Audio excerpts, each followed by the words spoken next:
welcome back to another episode of the College Buzz. It is yours truly, Raphael Roker. I'm just so excited to tune in, for you to tune in wherever you're watching from, whether you're watching from your dorm room, whether you're watching from the airplane. Hopefully, you can do that.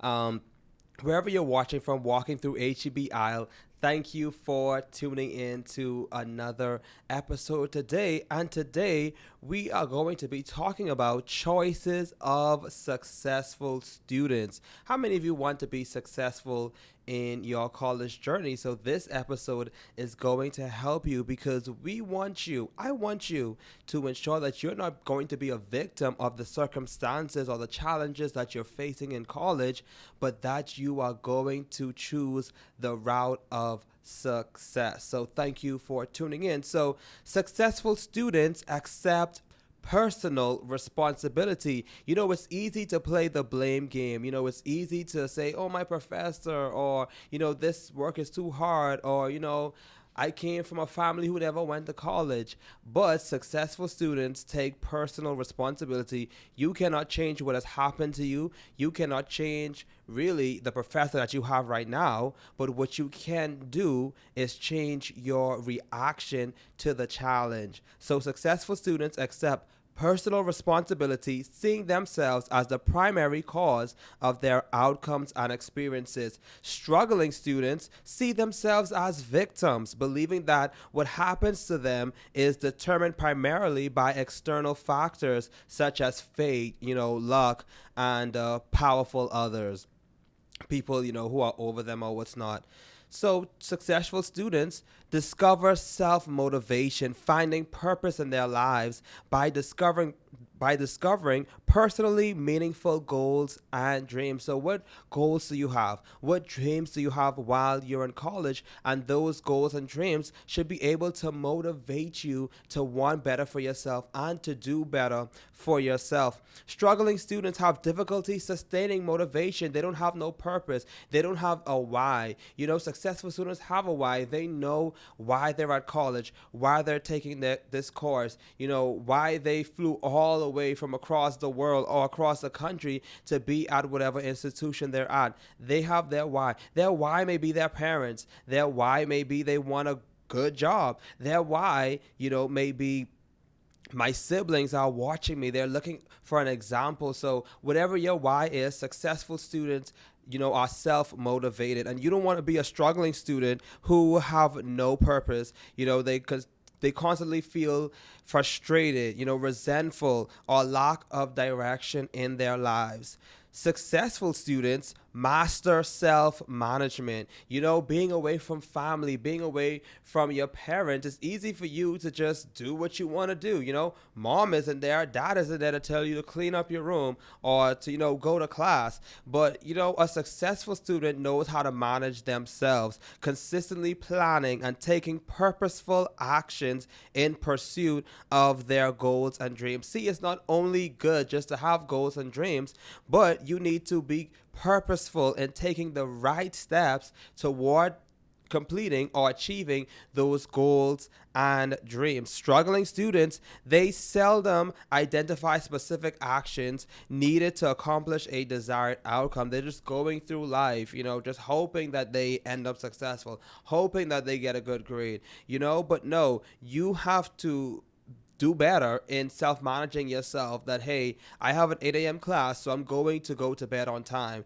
I'm going to have my clothes prepared. I'm going to have my, lunch pack prepared the day before, so I'm not struggling or rushing out the door when I know I have an early morning class. And, early morning classes may be a struggle, so preparing beforehand and being intentional with the steps that you take to ensure that you're able to attend that class and be successful.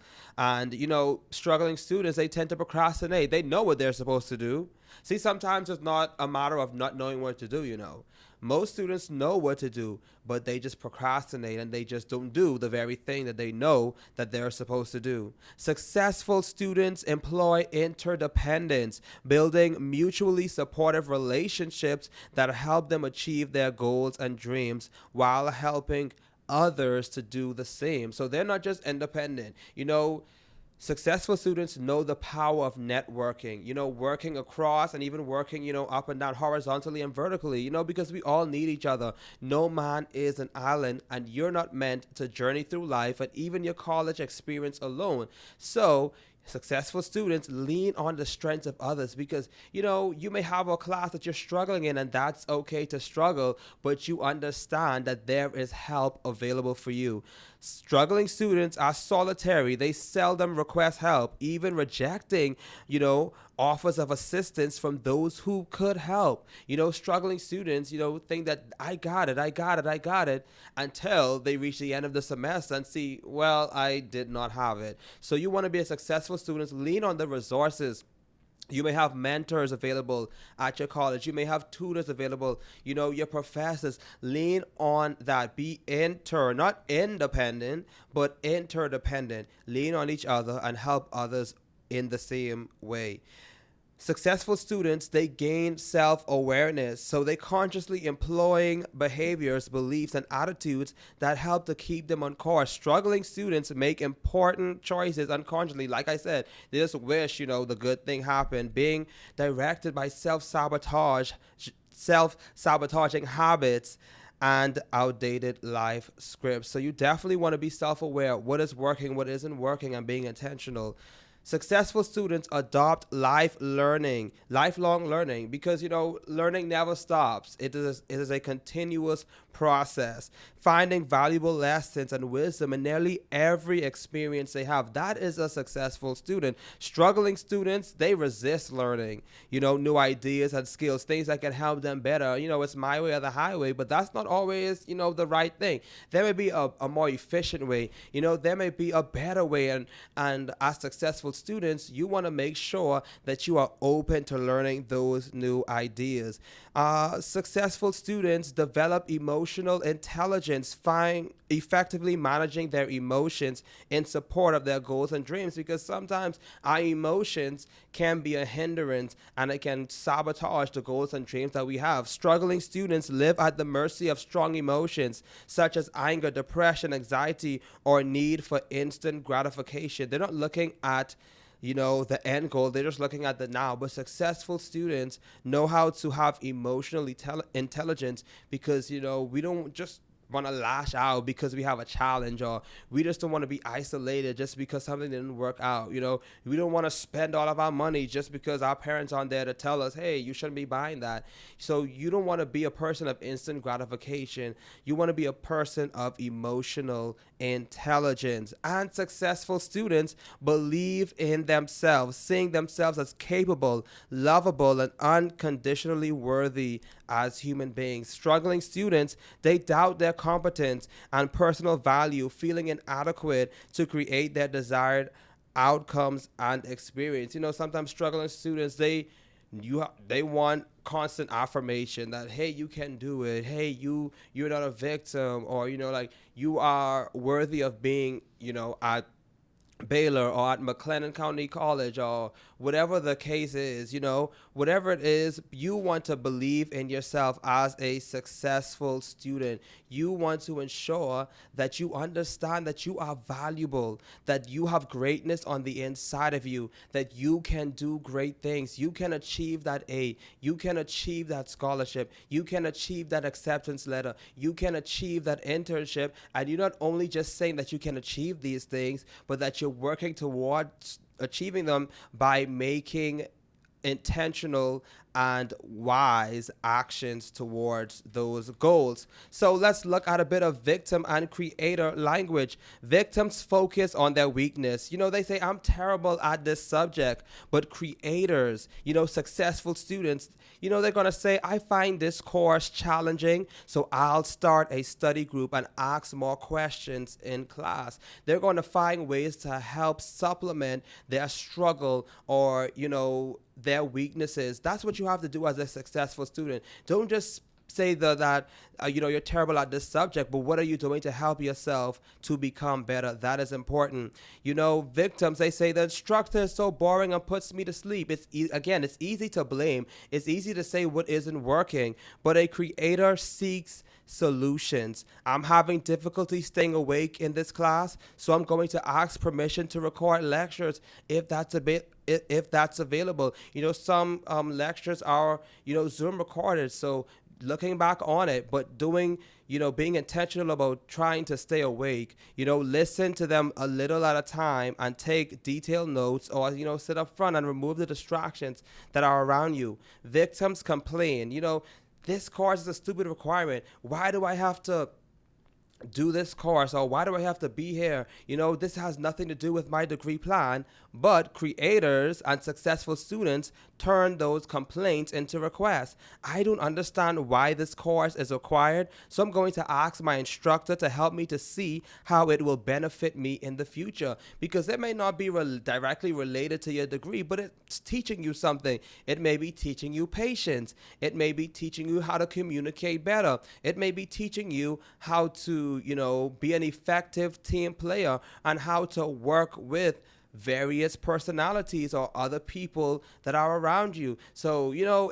may not always understand it right away, and it may not be directly related to your degree, but it may be teaching you a life skill.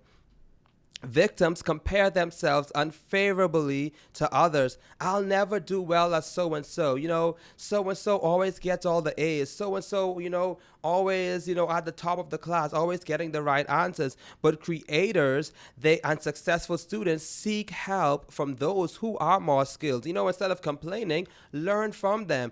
I need help in this course, so and so. So I'm going to, get a tutor. I'm going to go to the tutoring center. I'm going to go to so and so to see, what is your study strategy? How do you complete your homework? How are you so well in this class? And I'm going to learn instead of just complaining that so and so is so better, they're a genius. Victims blame, the tests are ridiculous. I got an F because the professor didn't give, us a review, or, they didn't teach us this, and, they tested us on things that we didn't even discuss in class. That's always the cry. Professors are always the problems, according to, victim students who want to be victims all the time. But creators and successful students accept responsibility. This is so important. And not only just in college life, but in life in general, accepting responsibility. I got an F on the test because I didn't read the assignments carefully and I waited until the last minute to study. How about we take accountability?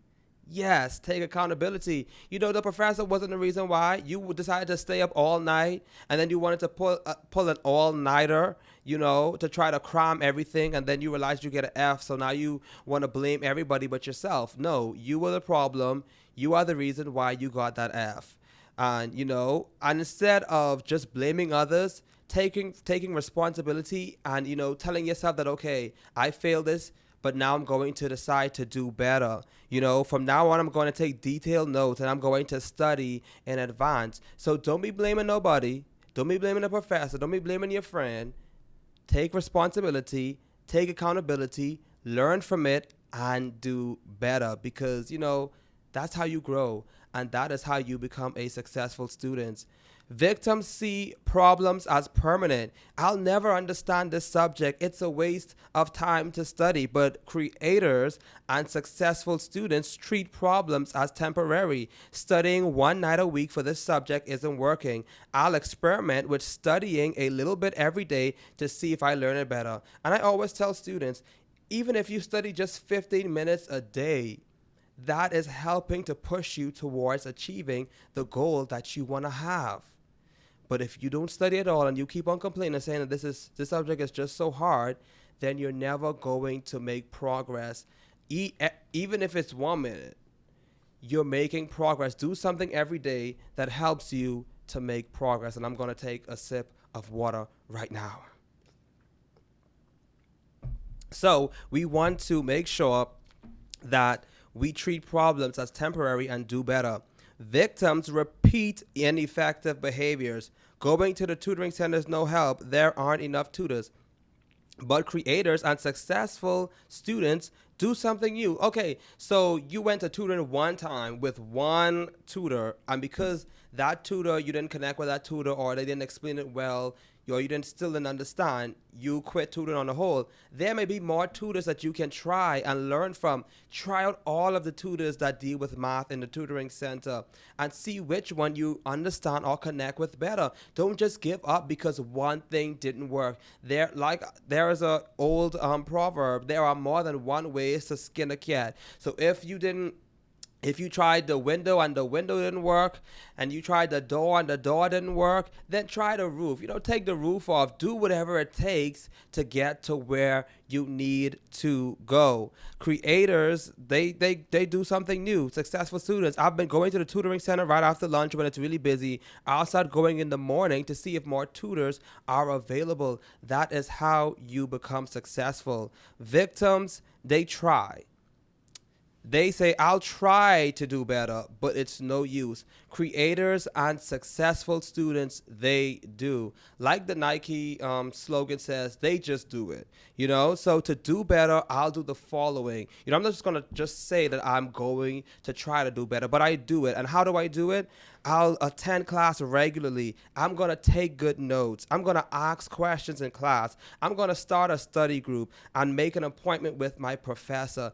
This is what creators and successful students do. They do. They don't just try. Victims predict defeat and give up. They say, I'll probably fail. They just talk down on themselves. There's nothing I can do. I can't. I have to. I should. And then they eventually quit. But creators and successful students, they think positively and look for a better choice. They say, I'll find a way. Yes, this may be a challenging subject. Yes, this may be something that is really frustrating me in the moment, but I'll find a better way. There's always something that I can do. I can. They change from I can to I choose to, I will, and I'll keep going. So you don't want to be a victim. You want to be a creator and a successful student. There is a quote here that says, the world of self-criticism on the one side and judgment towards others on the other side is a major part of the dance of life. There is a voice within each of us, the inner critic, that sometimes sounds like the Charlton Heston in the Ten Commandments, or the Wicked Witch in the Wizard of Oz, or sometimes like a seemingly concerned God-like parental voice that proclaims judgment on our actions, thoughts, feelings, and our bodies. And that quote was by Ruth Berlin and Abby Rosen. So victim voices, inner critic. The inner critic judges us. It blames us, complains about us, demeans us. This voice often sounds like a recording of critical parents and other judgmental adults we have known. Its positive intention seems to be protecting us from attack on the outside. Through constant self-criticism, the inner critic hopes to perfect our actions, thoughts, and feelings to meet the approval of others and thus avoid their displeasure and possible punishment. But the inner defender judges others, it blames others, it complains about them, demeans them. This voice often sounds much like a scared, confused little child backed into a dangerous corner. Its positive intentions seems to be fending off criticism and punishment from powerful others. As such, the inner defender becomes a master of the preemptive strike. So the inner guide offers an objective and wise perspective about ourselves and others. It neither demeans nor attacks. Instead, the inner guide observes the events in a creator's life, asking questions like, am I on course or off course? If I'm off course, how can I best get back on course? Because it's easy to be critical of ourselves. It's easy to, beat ourselves up. But if you get off course, if you fail a test, or if you didn't do something right, how can you get back on course? How can you get back on track to reaching your goals? So our inner guide tells us the absolute truth as best as we know it at that moment, allowing us to be more fully conscious of the world, other people, and especially yourselves. When life comes calling, with whichever inner voice will you respond? There's one, I failed another test. I'm so stupid. I never should have come to challenge. Or darn, I failed the test. I better go talk to my teacher to see how I can improve. Or I would have passed that test if I had a decent teacher. So which voice? Are you going to be an inner critic, inner defender, or inner God? And that inner God, which is a creative voice, would say, yes, I failed the test. I better go talk to my teacher to find out how can I improve on the next test. So you don't want to be a victim. You want to be a creator and a successful student. So you need to ask yourself and take personal responsibility. So how do you see yourself as a creator or a victim? You know, what situations, if any, would you place yourself in a creator category? What situations, if any, would you place yourself in a victim category? You know, when you receive your grade, what are you unhappy with? You know, the amount of time or effort you put into the assignment, you know, checking your understanding of the content, you know, asking your friends what they got and compare yourself, blame the professor, or there may be something else. So when you receive a grade, what are you most unhappy with? You know, ask yourself, you know, I try to get my assignments done as fast as possible so I can move on to enjoy my social life or free time. You know, is this statement true? Is it inaccurate? You know, gauge yourself and taking personal responsibility. When I face a challenging assignment, I know I can do what it takes to succeed. You know, how true is that statement for you?